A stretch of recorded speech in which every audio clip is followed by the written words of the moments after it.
तीन प्रकार के विकास के बारे में अध्ययन कर रहे हैं। पहला था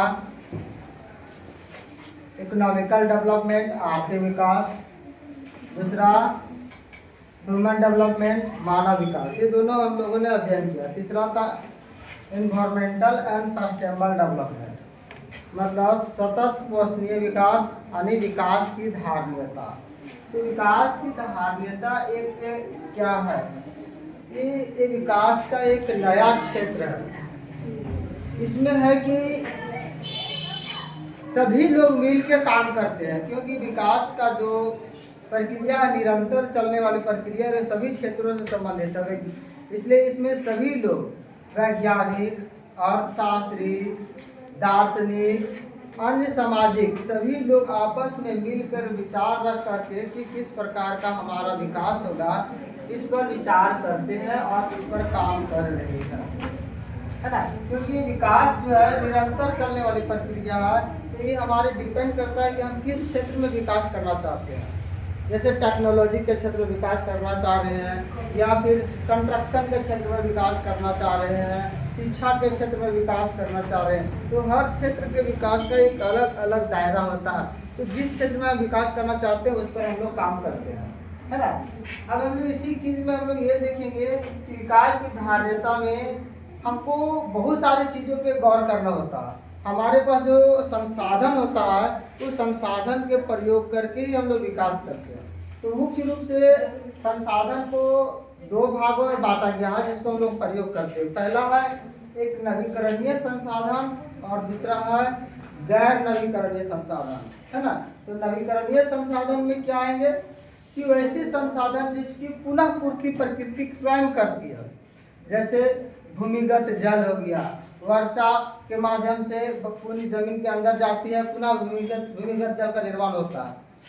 जंगल हो गया, ये सभी नवीकरणीय संसाधन है। लेकिन हमारे पास एक समस्या आ गई है कि नवीकरणीय संसाधन भी हमारे लिए अब संकट उत्पन्न होते जा रहा है। पृथ्वी पर इतनी जनसंख्या का बोझ बढ़ते जा रहा है, हम लोगों ने भी भूमिगत जल का इतना दोहन कर रहे हैं, इतना ज़्यादा जमीन से पानी निकाल रहे हैं कि नवीकरणीय संसाधनों पर भी संकट उत्पन्न हो गया। आज हम लोग आए दिन देखने को मिलता है, अगल बगल सूचना मिलते हैं कि पहले कुआं में नदी तालाब से पानी निकाल लेते थे, लेकिन अभी डीप बोरिंग की समस्या गई। गहरे 200, 500, 1000 फीट तक गहरा कर रहे हैं, फिर भी जमीन से पानी नहीं निकल रहा। अभी भूमिगत जल धीरे धीरे नष्ट होते जा रहा है। तो इस पर विचार करना होगा कि अब नवीकरणीय संसाधन भी अब संकट में आ गए हैं।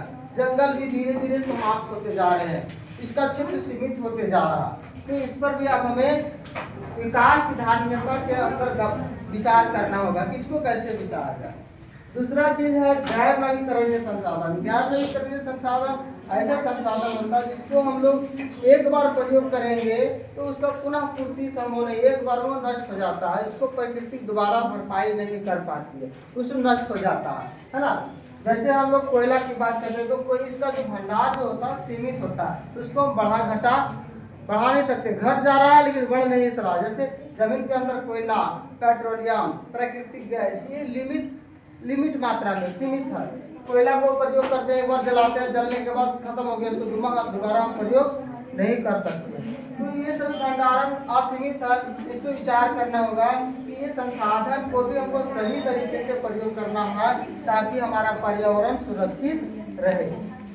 कि नवीकरणीय संसाधन, गैर नवीकरणीय संसाधन सभी पर संकट उत्पन्न होते जा रहा है। जैसे कि हम लोगों को पता है कि भूमिगत जल, पानी बहुत मात्रा में उपलब्ध है, लेकिन भूमिगत जल अब वो भी समाप्त होने की स्थिति में आ गया। जैसे बताया कि भारत के 300 जिलों में पिछले 4 वर्षों में 4 मीटर पानी के जल जो है वो नीचे गिर गया, भूमिगत जल का स्तर गिर गया है। और अनुमान लगाया जा रहा है कि यदि यह स्थिति बना रहे तो आने वाले 25 वर्षों में भारत में 60% जल समाप्त हो जाएंगे। पीने वाला जल, पानी तो रहेगा लेकिन पीने वाला पानी, हम लोग कौन सा पानी पीते हैं? मीठा पानी। समुद्र में जो जमा हुआ खारा पानी तो अपार है, 71% भाग में पानी है, लेकिन पीने वाला पानी की कमी आ जा रहा है। हमको कैसी पानी चाहिए? भूमिगत जल की पानी चाहिए।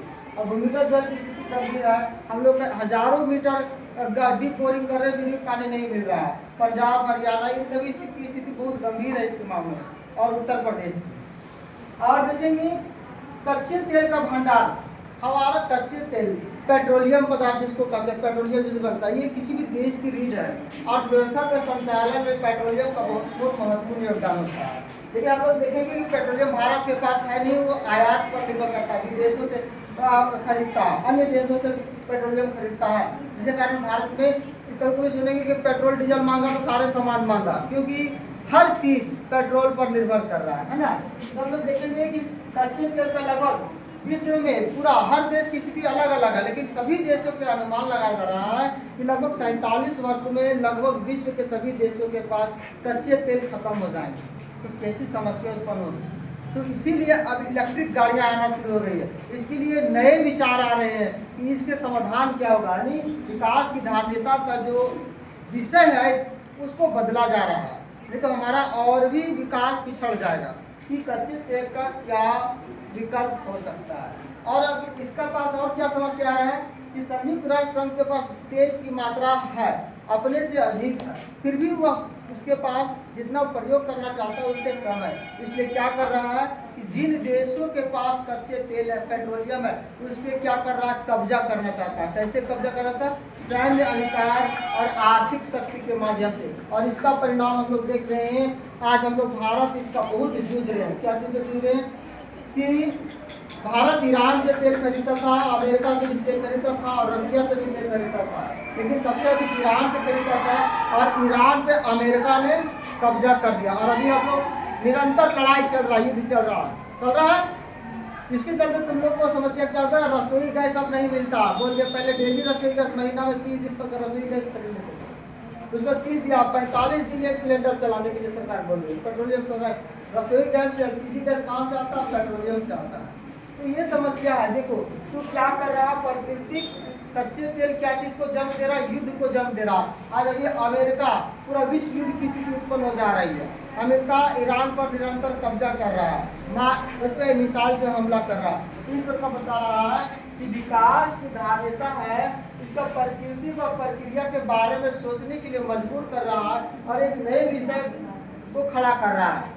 मतलब इस पर हम विचार नहीं करेंगे कि युद्ध की स्थिति भी आ जाएगी, हमको इसका विकल्प के बारे में सोचने के लिए प्रेरित कर रहा है कि हमारे ये खत्म हो जाएगा तो इसके लिए हमारा क्या विकल्प हो सकता है ना।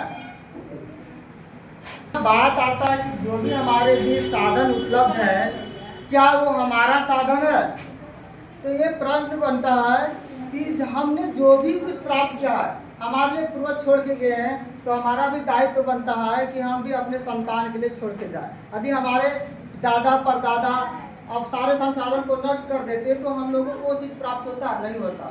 तो हमारा भी दायित्व है कि जैसे हमारे पूर्वज हमारे छोड़ के गए हैं, वैसे ही हमारा दायित्व होता है कि हम आने वाली पीढ़ियों के लिए भी, अपने संतान के लिए भी उसको छोड़कर सुरक्षित जाए। जैसे इसलिए कहा जाता है कि हमने विश्व को अपने पूर्वजों से उत्तराधिकार में प्राप्त नहीं किया। ये नहीं कि हमारा पूर्वज ने उत्तराधिकार में किया, बल्कि हमने इसे अपने संतान से उधार लिए है। इसलिए कहा गया है कि हमने इसे अपने बच्चों से क्या लिए, उधार लिए। तो हमारा दायित्व बनता है कि उधार का चीज है तो उसको उधार ही देना, अपने बच्चों के लिए भी इसको छोड़ के जाना है ना। इसलिए अब हम लोग देखते हैं कि सब प्रधानता की सतत पोषणीय विकास, यानी निरंतर विकास करते रहना। तो निरंतर विकास में हमको इस प्रक्रिया में ध्यान देना है कि हमारे जो भी साधन हमारे लिए उपलब्ध है प्रकृति में, उन साधनों को हमको ऐसे प्रयोग करना है कि हमारा भी विकास हो और भविष्य के लिए, अपने संतान के लिए, अपने पूर्वज पीढ़ी के लिए छोड़ के जाए और हमारा पर्यावरण संतुलन बना रहे। इस प्रकार जल संकट ना उत्पन्न हो, यानी पर्यावरण की प्रकृति बना रहे।